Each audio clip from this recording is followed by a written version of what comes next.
Alors, donc, pour appliquer ou pratiquer nos connecteurs logiques que nous venons d'apprendre et qui sont encore là, sur d'addition, d'explication, d'exemples, d'opposition, etc., n'est-ce pas?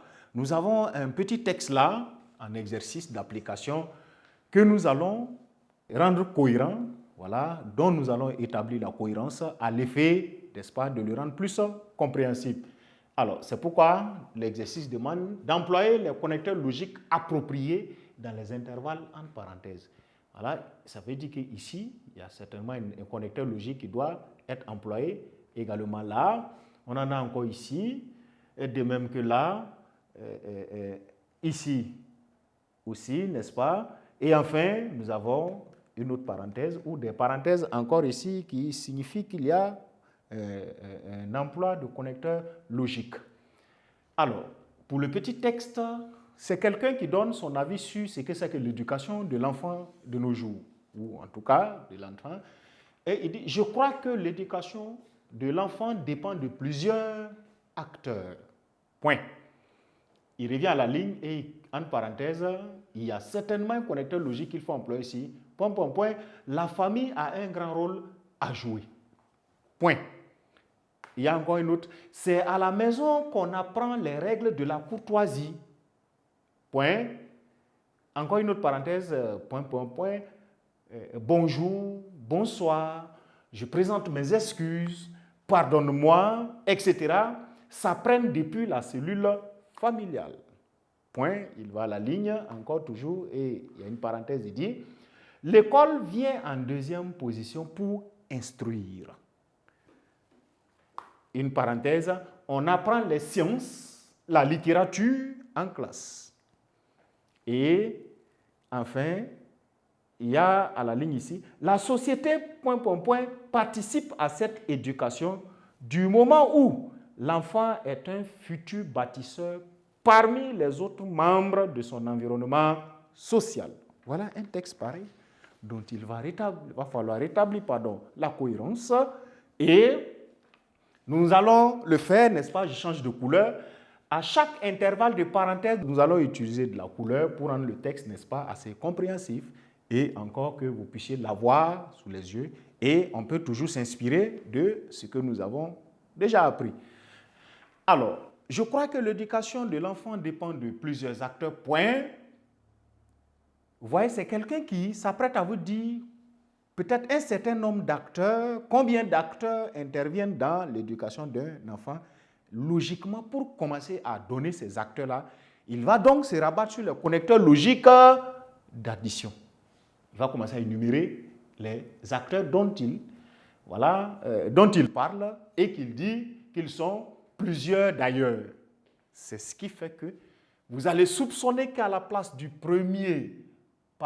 premières parenthèses, c'est un d'abord certainement qui devrait être là-bas.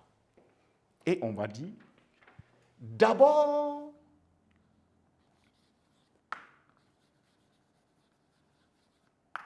la famille a un grand rôle à jouer. Et il a raison. Après avoir donné et prévenu qu'il y a plusieurs acteurs, pour commencer les acteurs là, voilà, le premier acteur c'est la famille, donc la famille va être précédée d'abord. D'abord, la famille a un grand rôle à jouer. Nous ne comprenons pas en quoi est-ce que la famille a un grand rôle à jouer, ou c'est la famille d'abord qui doit avoir un grand rôle à jouer. Il doit expliquer naturellement. Voilà pourquoi vous allez soupçonner qu'au niveau de la deuxième parenthèse qui suit, c'est un connecteur logique d'explication, n'est-ce pas, qui viendra. Donc, j'efface là pour obtenir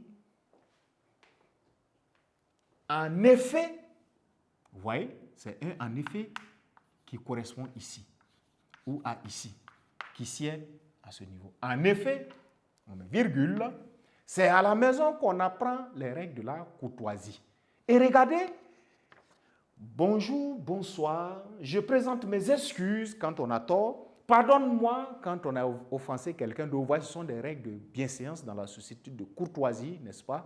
Donc, ce sont des exemples précis de courtoisie ou des gestes de courtoisie qu'il donne, n'est-ce pas? On va prendre en ce moment un mot, lien ou un connecteur logique d'illustration. Si j'efface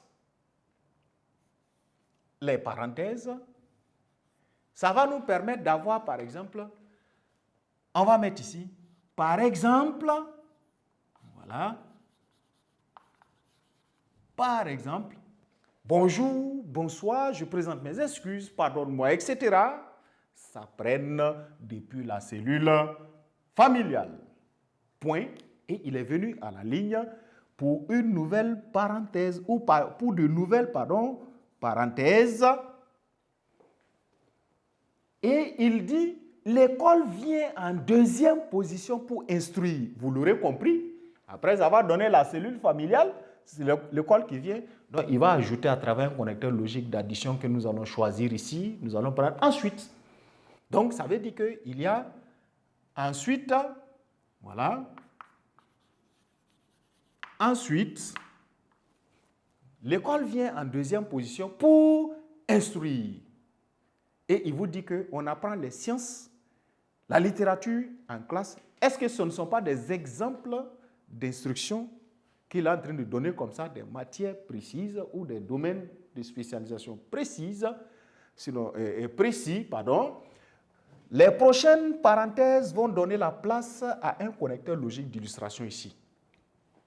Donc, on a déjà utilisé, par exemple, on peut se permettre de varier.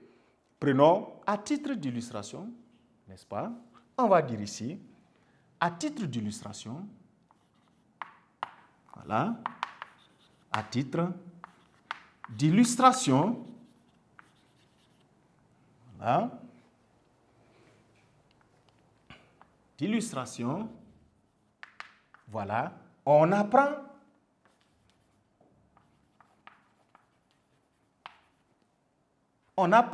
les sciences, la littérature en classe. C'est comme si vous donnez, d'accord, un exemple précis d'instruction que l'école apporte en deuxième position dans l'éducation de l'enfant. Vous voyez? Et vous voyez, le texte va finir avec la société, donc naturellement, c'est un connecteur logique d'addition ici, mais qui va mettre fin aux différents facteurs qu'il considère comme étant ceux qui participent à l'éducation de l'enfant. Mais comme nous sommes à la fin, on va aller chercher des connecteurs logiques qui permettent de mettre fin pour, n'est-ce pas, ou qui permettent de conclure. Et dans la dernière parenthèse, vous l'aurez deviné, ces parenthèses-là vont céder la place à la société enfin, ou la société. Pour finir, d'accord, nous allons utiliser enfin, la société enfin participe à cette éducation du moment où l'enfant est aussi un futur bâtisseur qui doit être appelé parmi les autres membres de sa société demain pour pouvoir participer à la construction de la société. Donc la société se doit d'afficher des valeurs morales positives pour que l'enfant soit habitué à les voir et quand il s'y insère, il pratique ou il met en pratique aussi, n'est-ce pas, ces valeurs positives-là. Donc voilà, dans un essai de reconstruction de ce petit texte-là, ce qu'il fallait avoir. Et si nous faisons une lecture finale, ça nous donne, dans le point de vue de quelqu'un, voilà, on va voir, je crois que l'éducation de l'enfant dépend de plusieurs facteurs. D'abord, la famille a un grand rôle à jouer. En effet, c'est à la maison qu'on apprend les règles de la courtoisie. Par exemple, bonjour, bonsoir, je présente mes excuses, pardonne-moi, etc. Ça prenne depuis la cellule familiale. Ensuite, l'école vient en deuxième position pour instruire. À titre d'illustration, on apprend les sciences, la littérature en classe. Et la société, enfin, participe à cette éducation du moment où l'enfant est un futur bâtisseur parmi les autres membres de son environnement social. Point final. Voilà, on a obtenu le point de vue de cette personne. Avec l'établissement par les connecteurs logiques, c'est assez compréhensible et c'est logique, ça a une cohérence. Voilà le rôle des mots liens. Et pendant vos rédactions, vous allez avoir toujours besoin de les employés, vous allez toujours recourir à eux pour créer de la cohérence, pour qu'on puisse comprendre ce que vous êtes en train de dire. Imaginez qu'on avait commencé par enfin, et puis on continue avec d'abord, avant de dire ensuite, mais la logique est un problème. Et si ensuite est en dernière position, est-ce que le point de vue de celui qui parle ici est terminé ou le point de vue là continue encore? Donc, une mauvaise utilisation de ces petites expressions et mots liens-là peut conduire à la production d'un texte tout à fait erroné. Donc, sur ce, j'espère vous retrouver dans les séances à venir, dans d'autres activités, n'est-ce pas? Et espérant qu'il faut toujours réviser ces aspects-là, ces facteurs-là, mais surtout les employés. Il ne faut plus faire de rédaction sans appeler ce genre d'expression dans votre manière de parler, car c'est en les employant que vous les maîtrisez et vous y habituez dans votre manière d'écrire. Sur ce, portez-vous bien et à la séance prochaine.